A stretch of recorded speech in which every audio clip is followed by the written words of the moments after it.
بسم اللہ الرحمن الرحیم یا ایہا الذین آمنوا اتقوا اللہ ولتنظر نفس ما قدمت لغد واتقوا اللہ ان اللہ خبیر بما تعملون۔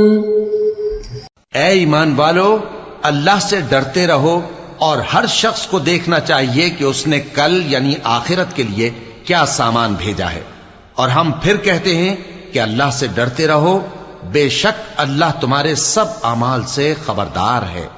بسم اللہ الرحمن الرحیم، الحمد للہ رب العالمین، والصلاة والسلام على اشرف الانبیاء والمرسلین وعلى آلہ واصحابہ اجمعین ومن تبعہم بإحسان الى یوم الدین۔ قابل صد احترام حضرات شائقین و شائقات سچا پیغام، السلام علیکم ورحمۃ اللہ وبرکاتہ۔ آج کی محفل میراث النبی کے نورانی پروگرام میں آپ کا استقبال ہے۔ اہلا و سہلا مرحبا۔ ہم آپ تمام حضرات و مستورات کا خیر مقدم کرتے ہیں۔ محترم حضرات و خواتین، تعلیم کا آغاز ہو رہا ہے۔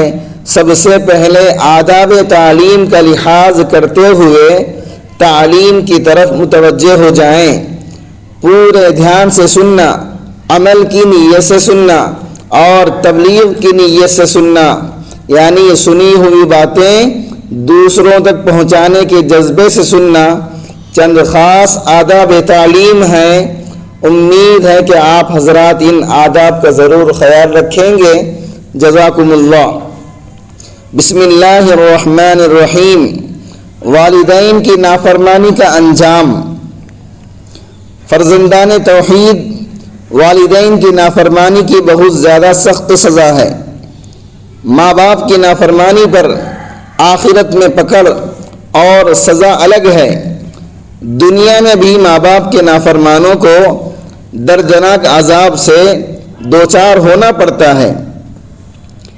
مشکات شریف کی حدیث ہے، نبی کریم صلی اللہ علیہ وسلم نے فرمایا، اگر تم نے ماں باپ کو ستایا تو اس وقت تک موت نہیں آئے گی جب تک کہ دنیا ہی میں اس کا مزہ نہ چکھ لو۔ محترم ناظرین کرام، اس دینی اور ایمانی بیان کو سننے کے دوران ہی اس کو لائک کر دیجئے اور شیئر بھی کر دیجئے تاکہ دوسرے بھی اس سے فائدہ اٹھا سکیں۔ اللہ آپ کو جزائے خیر عطا فرمائے۔ معلوم ہوا کہ آخرت میں والدین کی نافرمانی کی جو سزا ملے گی سو ملے گی ہی، اس کے علاوہ دنیا میں بھی والدین کے نافرمان کو کسی نہ کسی صورت میں سزا مل کر رہے گی۔ حضرت علقمہ رضی اللہ عنہ ایک جلیل القدر صحابی ہیں، بستر مرگ پر تڑپ رہے ہیں، نزا کا عالم طاری ہے مگر روح پرواز نہیں کر رہی ہے۔ ماہی بے آب اور مرغے بسمل کی سی حالت ہے۔ اتنی دل خراش اور دردناک حالت ہے کہ اپنے اور پرائے سب کی آنکھیں اشکبار ہیں۔ سب آنسوؤں اور سسکیوں کے درمیان باری تعالیٰ کے حضور حضرت علقمہ رضی اللہ عنہ کی موت کی دعا کر رہے ہیں اور تڑپ تڑپ کر کہہ رہے ہیں، اے اللہ، علقمہ کی یہ دردناک حالت دیکھی نہیں جاتی، تو اسے اپنے پاس بلا لے۔ کافی وقت بیت گیا مگر حضرت علقمہ رضی اللہ عنہ کی روح پرواز نہیں کر رہی ہے۔ اپنے اور پرائے سب پریشان ہیں۔ بالآخر حضور صلی اللہ علیہ وسلم کو حضرت علقمہ کی حالت کی اطلاع دی گئی تو حضور صلی اللہ علیہ وسلم تشریف لائے۔ حضرت علقمہ رضی اللہ عنہ کو غور سے دیکھا اور فوراً سمجھ گئے کہ حضرت علقمہ رضی اللہ عنہ والدین میں سے کسی کی نافرمانی کی سزا بھگت رہے ہیں۔ آپ نے پوچھا کہ علقمہ کے والدین زندہ ہیں؟ عرض کیا گیا، اللہ کے نبی، باپ انتقال کر گیا، البتہ ماں زندہ ہے۔ رسول اللہ صلی اللہ علیہ وسلم نے حضرت علقمہ رضی اللہ عنہ کی والدہ کو بلایا، وہ آئیں تو آپ صلی اللہ علیہ وسلم نے پوچھا تمہارے بیٹے کا تمہارے ساتھ کیا سلوک تھا؟ حضرت علقمہ رضی اللہ عنہ کی والدہ نے کہا اے اللہ کے رسول، میرا بیٹا شریف اور صحیح راستے پر تھا، مگر اپنی بیوی کو مجھ پر فضیلت دیتا تھا، جس کی وجہ سے میں اپنے بیٹے سے ناراض رہتی تھی۔ نبی اکرم صلی اللہ علیہ وسلم نے فرمایا بس یہی وجہ ہے کہ تیرے بیٹے کی جان اٹکی ہوئی ہے اور وہ مر نہیں رہا ہے۔ چنانچہ آپ صلی اللہ علیہ وسلم حضرت علقمہ رضی اللہ عنہ کی ماں کی رگے ممتا چھیڑنے کے لیے صحابہ کو حکم دیا کہ لکڑیاں جمع کرو اور علقمہ کو جلا دو۔ ماں تو ماں ہوتی ہے، اولاد اس کو لاکھ تکلیف پہنچائے مگر وہ اپنی اولاد کو تکلیف میں دیکھنا نہیں چاہتی۔ حضرت علقمہ رضی اللہ عنہ کی ماں نے جب سنا کہ حضور صلی اللہ علیہ وسلم علقمہ کو جلائیں گے تو فرط محبت میں تڑپ گئیں اور آپ دیدہ ہو کر بولیں کہ اے اللہ کے نبی، میرے بیٹے کو نہ جلائیے، میں اپنے بیٹے کو معاف کر دیتی ہوں۔ حضرت علقمہ رضی اللہ عنہ کی والدہ نے جب حضرت علقمہ رضی اللہ عنہ کو معاف کر دیا تو حضور صلی اللہ علیہ وسلم نے حضرت علقمہ کے لیے دعا فرمائی اور حضرت علقمہ رضی اللہ عنہ مالک حقیقی سے جا ملے۔ میرے دوستو، عبرت کا مقام ہے کہ جب اللہ تعالی صحابی رسول صلی اللہ علیہ وسلم کو ماں کی نافرمانی کی اتنی کڑی سزا دے سکتا ہے تو ہم لوگ کس کھیت کے مولی ہیں؟ جبکہ صحابہ کا مقام اور مرتبہ یہ ہے کہ بڑے سے بڑا قطب، بڑے سے بڑا ابدال، بڑے سے بڑا ولی، بڑے سے بڑے ولی اللہ ادنا سے ادنا صحابی کے پاؤں کی دھول بھی نہیں پا سکتا۔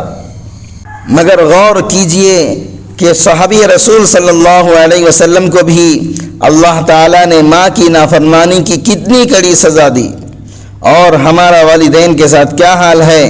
ہم لوگ ذرا سی بات پر والدین پر بگڑ جاتے ہیں اور اچھی بات کا حکم کرنے پر بھی حکم عدولی کر بیٹھ جاتے ہیں۔ بیچارے اگر دینی لائن پر چلنے کا حکم کرتے ہیں تو انہیں جاہل اور دقیانوسی کہہ کر دھتکار دیتے ہیں، کہتے ہیں پرانے زمانے کے لوگ ہیں، پرانی باتیں کرتے ہیں۔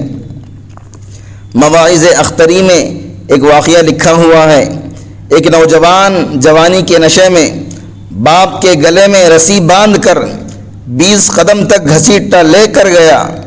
جب 20 قدم گھسیٹ چکا تو باپ چلایا بس کر بیٹے، اب اگر تو مزید آگے بڑھے گا تو تو ظالم بن جائے گا، ظالم ہو جائے گا۔ بیٹا چونک پڑا اور حیرت سے بولا کیا اب بھی میرے ظالم ہونے میں کوئی شبہ ہے، کوئی کسر ہے؟ باپ نے کہا ہاں بیٹے، ابھی تو ظالم نہیں ہوا، اس لیے کہ تیری طرح جب میں بھی جوان تھا تو میں نے بھی اپنے بوڑھے باپ کے گلے میں رسی باندھ کر 20 قدم گھسیٹا تھا، تو یہ تو نے ابھی میرے جرموں کی سزا دی ہے۔ میں نے اپنے باپ پر جو ظلم کیا تھا ابھی تو نے اس کا حساب چکا دیا ہے۔ چنانچہ اس قسم کا ایک اور واقعہ مواعظ اختری میں لکھا ہوا ہے۔ ایک صوفی صاحب تھے، بڑے دیندار تھے، اللہ والے تھے، مگر کوڑ کی بیماری کے شکار تھے۔ کسی نے ان سے پوچھا صوفی صاحب یہ بیماری آپ کو کیسے لگی؟ تو حسرت سے بولنے لگے کیا بتاؤں، میری وجہ سے میری ماں بہت دکھی ہے، بہت تکلیف دی تھی میں نے اپنی ماں کو۔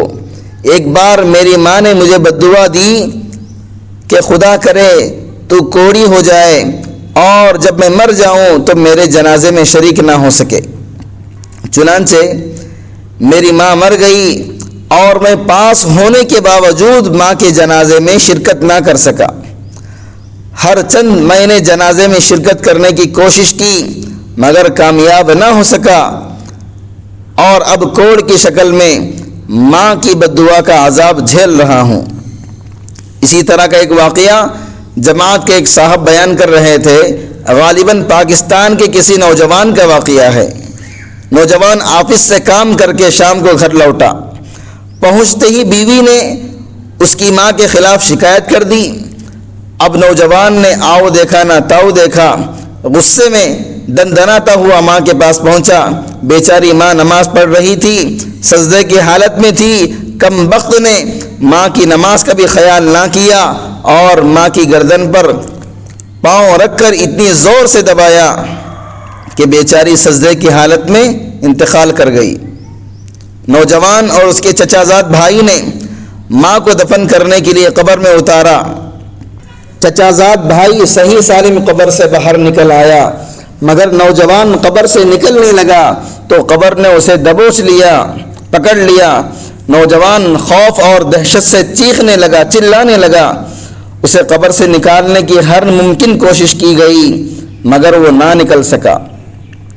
سینکڑوں لوگوں نے دعائیں بھی کی، الہی اس کے گناہوں کو معاف کر دے، مگر کسی کی دعا اور تدبیر کام نہیں کر سکی، حتیٰ کہ نوجوان تڑپ تڑپ کر مر گیا۔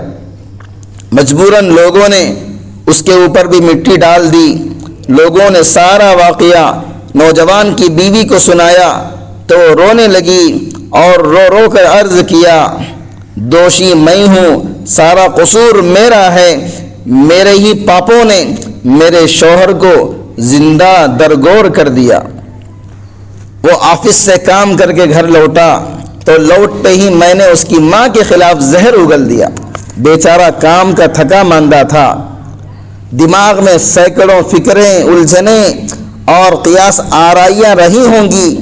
بیچارہ میری محبت میں اندھا تھا، اس لیے ماں کے خلاف میری شکایتیں سنی تو ماں پر بھڑک اٹھا اور میری محبت میں ماں کی عظمت کو بھول بیٹھا اور سجدے کی حالت میں ماں کا گلا گھونٹ کر مار ڈالا۔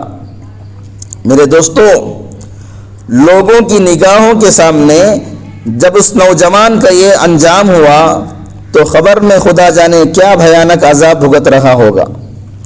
اس لیے دوستو، ہمیں اس قسم کے واقعات سے سبق لینے کی ضرورت ہے، اور والدین کی بھی ذمہ داری ہے جہاں تک ہو سکے اولاد کے لیے بد دعائیں نہ کریں، کیونکہ احادیث سے بات ثابت ہے کہ اولاد کے خلاف والدین کی بد دعا کی راہ میں کوئی آڑ نہیں۔